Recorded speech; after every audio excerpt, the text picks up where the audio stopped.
What's going on, everybody? This is the Big Boy Project, and we're back with another video. And we have a special guest and a new person.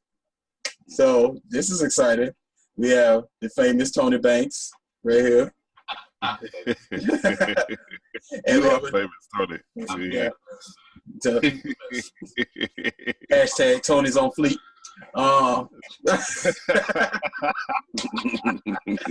After a haircut, maybe. I need a haircut. And we got a new member, TaMon Kane. He's at work, so you probably can't say much. But pound, we bad, you mad.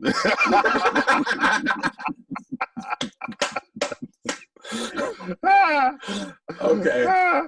And we were watching the video talking about does condoms mean I don't trust you? And I thought that would be a good topic to start off with. To me, it's okay, all depends in a relationship. How long you been in a relationship, the factors. It's so many factors. Like if you're at the beginning of a relationship, of course you're gonna use condoms because you don't know that person. And You would think so. I think, of course, you would think you would want to use condoms. Right. Well, that's the sensible route, but a lot of people don't use condoms. And well, if your relationship, if you're both already in that, if you're both positive already, your train of thought might not be the same as if you're both negative, trying not to catch something. A lot of people, true, especially in my industry, I know a lot of people automatically right away go towards the the non-condom based sex immediately. That's what they like. That's what they do, relationship or not. So if that's what their relationship is, and that's how they handle themselves outside of relationship, together they'll be the same way. So it depends. I guess if you're doing it in a way of prevention, let's say, then you might have a different thought process to the whole situation. So, that's what I'm saying. Well, okay. I think the point they were making in that video, which was the Culture Club, is that if you're in a relationship for, let's say, 2 years, 3 years, you know, more established and more concrete, and you stop using condoms, and suddenly your partner comes up to you and say, "Okay, I want to start using condoms again." What would be your first reactions to that statement? Somebody done fucked up. Right. I would probably play it off and be like, "That's fine." And in the back of my head, what the hell you don't got yourself into? What you doing? You can't play it off. You can ask why, right? Right. You know, we can't. Oh, okay, sure. I would be like, sure.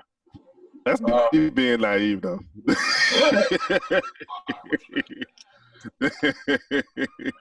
I mean, in that situation, I'll have to ask, okay, what you been doing? Who you been with? How many people? You know, all these questions come in mind. I ain't gonna say okay, let's go back and use a condom. Like, why? It's more hygienic. It's more hygienic. I think hygienic.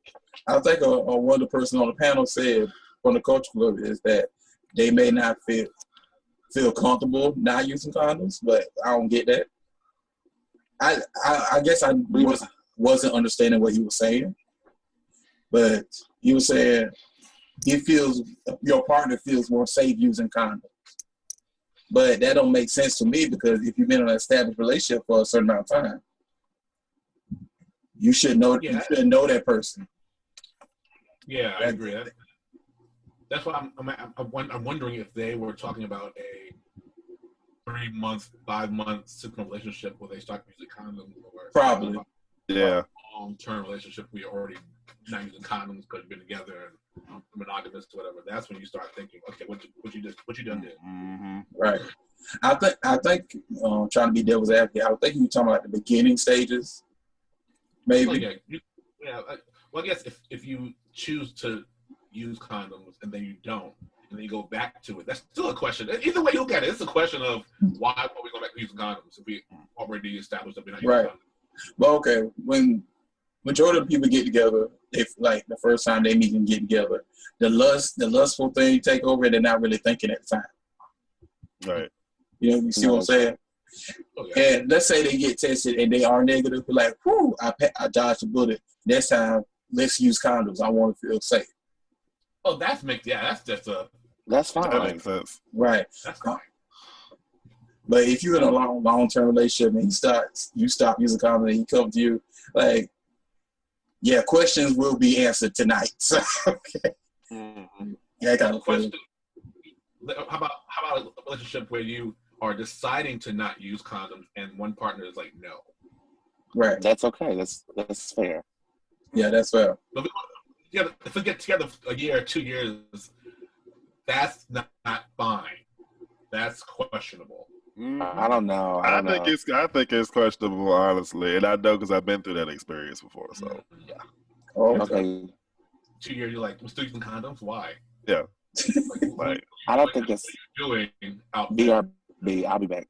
Okay. Concerned about. Well, like I said, that's a trust issue in your relationship. Then. That's the question was, yeah. That's a big trust issue because after a certain amount of time and we still using condoms, that means you don't trust me or you doing something you're not supposed to do. Exactly. But well, why are people so afraid to use condoms? That's a good question, which I still don't understand to this day. Why are they afraid to? I don't think people are afraid to. My biggest concern with condoms is just like everything else. If you are trying to prevent the spread of HIV, why are you selling condoms at CVS for so fucking much money? Right. Why are condoms so expensive? Yeah. Right. Go somewhere to get free condoms, but who has time to go into a specific place to get free condoms? Well, like I say, you can get the condoms from a clinic, but I don't think nobody say, okay, let's go to the clinic, get condoms. Like, that's not... Yeah, like, plan that kind of trip. You're trying to go out and you're like, oh shit, we gotta, I gotta see this nice guy. I was planning having sex, but now I gotta buy a condom. I ain't got $25 for a box of condoms. I'm not trying to fuck that much. Right. I need one condom. Mm-hmm. I don't need a box to be tracking around in my pocket. And I got a box condom in a big TVS bag. Right. I'm a slut. Exactly. Right. It should be way more accessible and easier to get from just, any place besides this clinic for free, and then you gotta pay $30 million for condoms. Right.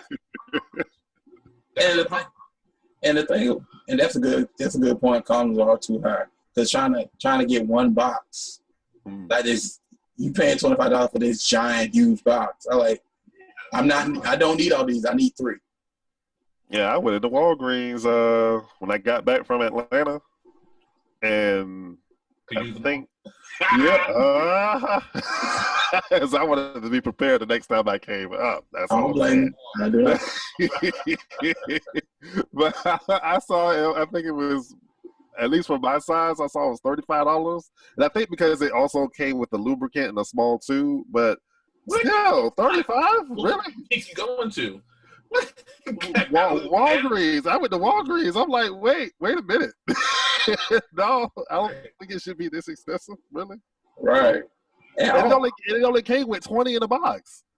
That's the problem. See, it's expensive. I thought that was odd. I really did think that was odd. And I think another thing, it's not just they're scared. I think because they're lazy. Also, I think that's more of the accurate description than being afraid of using condoms. Right. But it's laziness. Right. Because, okay, let's say, because most of the time we're going to meet up at night. Like, okay, I really don't want to go to the store and pick up these condoms and do all this. I just want to go over there, do what I have to do and go home. But you're not thinking doing what you have to do that one time can fuck up the rest of your life. Right. It's definitely a matter of self-awareness. If you know you're going out that night and your intention is to fuck, bring one with you so you know you're prepared, or bring 2. Like they did back in the old days, put it in your wallet and you go out there. Right. Don't even think about putting it in the wallet anymore. They just go. Yeah. The whole stigma about HIV and it's just really different now. Right. People are living either fearless or reckless, or somewhere along that blurred line, and it has to change somewhere along. Well, there. it's not a little bit more responsible. Well, it's not like they don't know, because you see AIDS commercials everywhere. They just don't care. Some people just don't care. Mm-hmm. I just don't care. I think it's America's issue about. It used to be AIDS and awareness was everywhere on public TV. Now it's not become such an issue. It's like anything else. When things are hot topic button issues, they're always in the public eye. Now that there's all the preventative medicine and people who are living with HIV for so long, and the whole thing, and people aren't scared about getting HIV anymore, as opposed to when it was AIDS. When it was AIDS, you got out, you dead, that was it. Now it's HIV, and Magic Johnson got it, and he's living fucking a million years and still making money. Seriously, he's become HIV has become like diabetes. If you get it, okay, take care of yourself and you'll survive. It's not like cancer where, cancer and AIDS are like, if you get cancer, you're gonna die. Yeah. Cancer is AIDS. Cancer with AIDS is like HIV to diabetes. Right. And medications and live a long, healthy life with it to take care of yourself. Right. But they always using Magic Johnson as a poster child for that. But you gotta think, Magic Johnson got money. He got money to do whatever he need to do to stay healthy. And that medication ain't cheap either. Right. And when you somebody living in the ghetto or you're middle class, you don't have that money to spend like that. Or the insurance is right, because insurance ain't cheap either. Right. That's one definitely. That's your pocket. Right. I was told like one of those pills for the medication are almost damn near $250 a pop at the very least. Mm-hmm. Yeah. So imagine, a person can't afford that, especially when you have kids. Mm-hmm. You have insurance you have to pay for, even though now some insurance don't pay for what you need anymore. All these factors come into place, and I think somebody said on Oprah, this white woman said on Oprah, I'm tired of people using Magic Johnson as an example. Magic Johnson is rich and he had the money and resources to do that. Yeah. So to say, well, Magic Johnson, he can survive, y'all can survive too, it's not that same situation. Yeah. Oh, definitely not. But right. We know people who are outside of Magic Johnson's realm, right? who are surviving and living with it. That's why I think that's a coping mechanism for people. When they use Magic Johnson, like, whoo, he survived, I can survive too. They forget about what you have to do and all the money they have to go into it. So and testing and stuff. Yeah, it's a lot of work. That's like compared to diabetes versus cancer. Right. Okay. Like, this is another question. When people, let's say everyone was singing at the same, would you date somebody that was HIV positive? Oh yeah, I would. No problem. Right. What about you, John? Yeah, I would initially. I would too. And I say this: if they're trying to take care of themselves and they have goals and aspirations for their life, yeah, that's fine. But if they're not taking care of themselves, that means they don't care about themselves, and they ain't gonna care about me. There's a difference now. Oh, that's just like anybody though. Yeah, that's true. Right. Whether they're positive or not, some people can just give a shit about people nowadays. That's just people in general. True. But yeah, that's no problem. That's not an issue anymore. Right. But a lot of people, I brought that up because a lot of people still, even though we can live long lives, people can live long lives with HIV and AIDS, they're still scared to date somebody with HIV. So it's definitely a matter of awareness and education. Right. Educate yourself about the risk factors. Then you definitely understand what you can and cannot do. Right. Especially in my industry, I'm always on top of what's going on with HIV and AIDS prevention and education and awareness. Because I cannot in my industry not be aware of the risk factors for people who might want to pursue a career in my field without knowing how their choices might affect them in the long run.